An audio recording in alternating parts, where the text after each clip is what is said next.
Alors, quels sont les prolongements contemporains de la théorie marxiste? Évidemment, le marxisme reste associé au communisme, hein, même si j'ai essayé de vous distinguer les deux. Hein. Il y a la pensée de Marx et puis il y a après ce que d'autres auteurs en ont fait. Et donc il va partager ses succès et ses revers. Donc ses succès, évidemment, on pensait que la société communiste était une alternative au capitalisme. On a pensé ça en gros jusque dans les années 70-80 en Occident. Hein, et bon, il y avait tous les pays, il y avait autour de l'Union soviétique, il y avait tous les pays satellites de l'Est européen, et puis il y avait la Chine, et puis il y avait une partie de l'Afrique, parce que les régimes communistes étaient en expansion un petit peu partout dans le monde. Il y avait une partie de l'Asie, hein,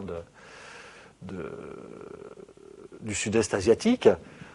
Donc, les régimes communistes sont en expansion, et le marxisme est une théorie dans les années 70 jusqu'à la fin des années 80, est une théorie que l'on enseigne dans les universités, et c'est une véritable alternative, si vous voulez, à la théorie libérale. Donc là, c'est l'époque des succès. Évidemment, la chute du mur de Berlin, ce qu'on va apprendre sur les régimes communistes, enfin, ce qu'on va finir d'apprendre sur les régimes communistes, parce que ça faisait quand même assez longtemps qu'on était en train de dire que c'était inefficace et qu'ils allaient droit dans le mur, eh bien, évidemment, ça va faire tomber en désuétude la théorie marxiste, puisque finalement, là où on aurait essayé de l'appliquer, entre guillemets, parce que le modèle est quand même assez loin de ce que Marx avait dit lui-même, eh bien, on n'a connu que des échecs. Hein, donc depuis, on a rangé Marx au placard en tant que tel. On l'a un petit peu ressorti à l'occasion de la crise de 2008, quand le monde, tout d'un coup, a bien vu que le libéralisme à tout va, c'était pas forcément une bonne solution pour l'humanité. Hein, donc il y a eu un regain de succès en librairie aux alentours des années 2008-2009, où tout d'un coup les bouquins de Marx se sont beaucoup revendus. Alors il a quand même des héritiers, Marx, des héritiers relativement contemporains. C'est des gens qui ont été formés sur les modèles de pensée marxistes et qui ont développé deux courants d'analyse économique, deux courants d'économistes. C'est ce qu'on appelle les tiers-mondistes, c'est-à-dire des gens qui vont étudier la situation des pays en développement et qui vont essayer de leur donner des modèles, de leur fournir des modèles qui sont en rupture avec le capitalisme et avec le libéralisme. Donc qui reposent sur l'analyse marxiste du capitalisme et, ce faisant, proposent à des pays en développement une autre voie de développement. Donc ça, c'est l'analyse tiers-mondiste, 70, les années 70, les années 80. Et puis, plus récemment, donc à partir des années 90, il faut bien voir que dans l'altermondialisme, c'est-à-dire des gens qui s'appelaient au départ anti-mondialistes, et là la référence marxiste était très implicite, hein, puisque la mondialisation au sens de Marx, eh bien c'est la diffusion de l'exploitation généralisée au niveau de la planète, c'est la domination des pays développés sur les pays en développement. Hein, donc, évidemment, c'est quelque chose qu'il faut éviter. Et au départ, les mouvements altermondialistes s'appellent antimondialistes. Hein, et ce sont d'anciens marxistes qui viennent militer dans ces instances. Hein, par exemple, en France, on a Attac, et donc il y a beaucoup d'économistes d'origine marxiste qui sont dans ce mouvement Attac.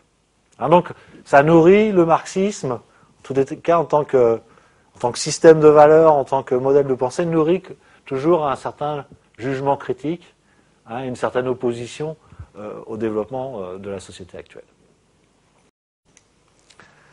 Alors en France, on a une école d'économistes des années 80 qui s'inspire du marxisme et qui va aussi mixer la théorie keynésienne à la théorie marxiste. Hein. Donc ce sont plutôt des gens qui vont faire une synthèse entre le marxisme et le keynésianisme. Ça s'appelle l'école de la régulation, et c'est des rares économistes qui ont une certaine célébrité au niveau international. C'est la dernière école d'économistes qui, en France, a une célébrité au niveau international, notamment Michel Aglietta.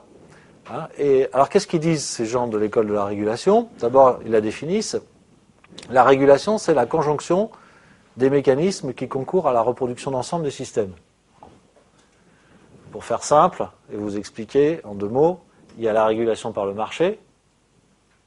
C'est le prix qui va équilibrer, qui va réguler les quantités offertes et demandées. D'accord ? C'est normalement ce qui prévaut dans une économie libérale. Et puis, il y a la régulation par l'État.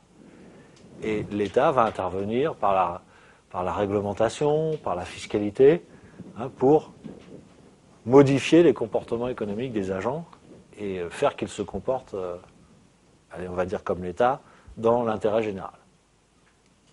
D'accord ? Donc voilà les deux grands types de régulation économique. Alors, ce concept de régulation va permettre à l'école du même nom de dresser une double classification des systèmes économiques. Alors, il y a des systèmes économiques dont la régulation est concurrentielle, celle dont je vous parlais, où effectivement il y a une véritable concurrence entre les entreprises, et puis il y a des systèmes économiques où la régulation est monopoliste. Monopoliste, ça veut dire quoi ? Parce qu'il désigne précisément le monde capitaliste des années 70-80 en parlant de régulation monopoliste. Donc dans monopoliste, il y a monopole, et dans monopole, on verra la théorie du monopole ensemble, dans monopole, il y a un seul acteur. Donc, la régulation, elle est très concentrée entre les mains d'un nombre très réduit d'acteurs. Alors, de quoi parle-t-il ? Eh bien, au niveau, par exemple, du salaire, ces gens prétendent, disent, ben voilà, la régulation est monopoliste au niveau du salaire. Qui intervient au niveau de la détermination des salaires dans les années 70 ? L'État, par le salaire minimum, etc., et par l'obligation de négociation des partenaires sociaux, et puis les syndicats qui essayent d'influencer les entrepreneurs en disant, voilà, si vous n'augmentez pas les salaires, nous, on arrête de travailler, on fait grève et on va manifester. Donc une régulation monopoliste au niveau du marché du travail. Mais aussi une régulation monopoliste au niveau, par exemple, des biens et des services. On s'aperçoit dans les années 70-80 que commencent à se développer les très grandes firmes, les hyper-firmes. Et on s'aperçoit qu'il y a, par exemple, il n'y a que 2 entreprises qui fabriquent de la lessive en Europe. Et que donc, plutôt que de se faire concurrence, régulation concurrentielle, eh bien, ces entreprises, en position de monopole, dans ce cas-là de duopole, eh bien, elles s'entendent et elles pratiquent des prix qui leur permettent des marges confortables. Donc voilà comment on peut illustrer ce principe de régulation économique. Et la deuxième classification des systèmes économiques, c'est fondé sur le mode d'accumulation, intensif ou extensif. Je vous en ai dit 2 mots tout à l'heure à propos de Marx. Régime ou mode d'accumulation intensif, ça veut dire qu'on investit toujours dans du matériel de plus en plus sophistiqué. D'accord ? Donc c'est une manière d'obtenir la croissance en ayant des facteurs de production de plus en plus performants. Ou au contraire, on peut développer l'activité économique simplement en multipliant le nombre de machines et le nombre de travailleurs. Donc voilà les 2 grands régimes d'accumulation dans le capitalisme, c'est ou extensif ou intensif. En réalité, le curseur est toujours coincé entre les 2. Alors on va dire à telle période c'est plus intensif qu'extensif, ou vice-versa.